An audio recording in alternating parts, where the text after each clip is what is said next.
Hello, this presentation is a brief tutorial on the power of observation and specifically a tool called the Ono Circle. The Ono Circle was designed by a gentleman named Taiichi Ono. He was a lead engineer and quite high up at Toyota. And I put this quote up here because it's really speaks a lot to me, quite frankly. Having no problems is the biggest problem at all. In other words, if you're not seeing issues or problems in your processes, then you're probably not diving deep enough and you're really not observing well. So how Mr. Ono started this is he would take a piece of chalk and he would draw it on the production floor. And I'll preface this with saying that I'm not recommending anyone go grab chalk and start drawing circles, but this is how he started this process. And also I'll say that later on Toyota and other companies who use this, which are all types of companies, not just manufacturing companies, manufacturing, service industry, financial industries, all kinds of industry, even construction, they all use a version of this tool. So again, back to what he'd do. He'd draw a circle and he would take one of the engineers that reported to him and say, I want you to observe, and put them in the circle. Now, of course, that circle was someplace that was out of the way, that they could still see the floor, see what's going on, but they're obviously not in the line of fire, so to speak, of whether it be a forklift, just general traffic, or whatever that may be. So he would draw that circle. He would draw the circle and he would ask that person to stand there with their clipboard and record what they see. Tell me what's working well. Tell me where the challenges are. Tell me what we could improve. Tell me what we could do better.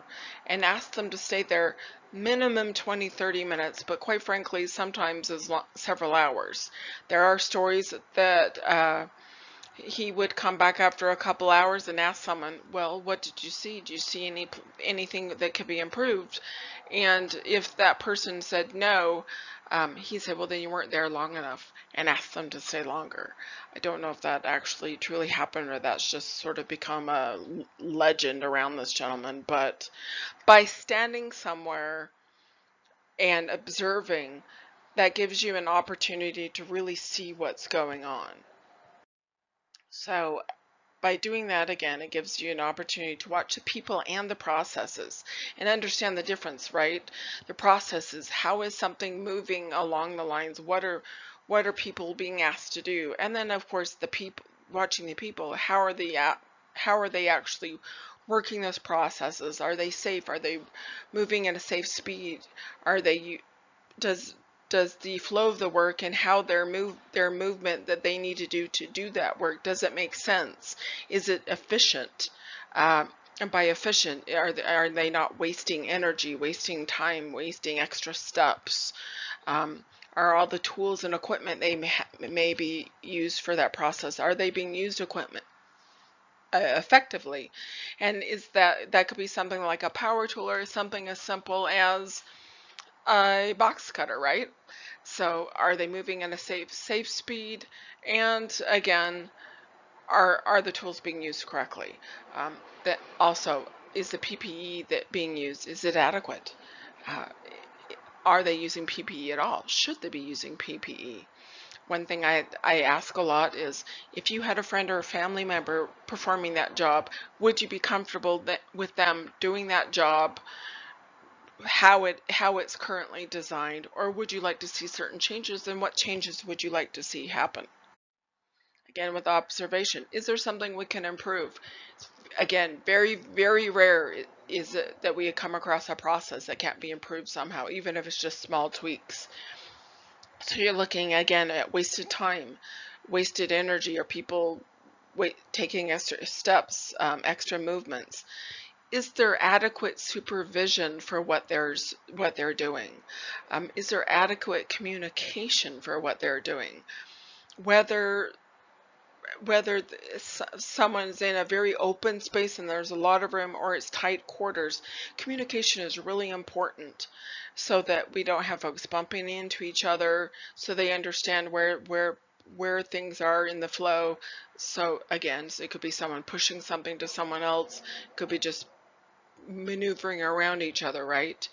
And a lot of times I'll equate that to, think of sports teams.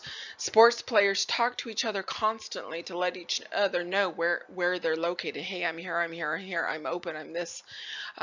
Professional kitchens in restaurants. If you ever have the opportunity to visit one of them, because they're dealing with hot objects, sharp objects all the time, they talk to each other constantly. Some people may even, if you're not used to it, you may even think it's extreme, but it's, it's vital for safety, where they even just walking behind someone, they're like, I'm behind you, I'm behind you, I'm to the side, I'm this, I'm this. So encouraging that type of communication helps.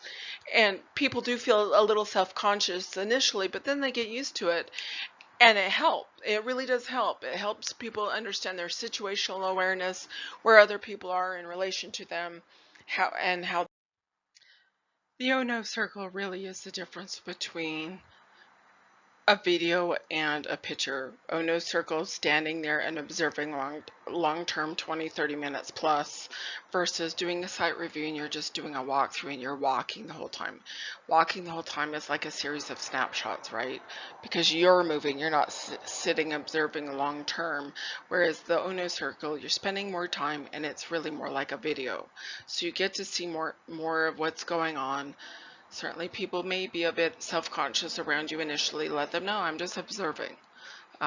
That's all you need to say. Don't say anything beyond that. I'm just observing. Um, take notes, take things in, have conversations afterwards, but do observe.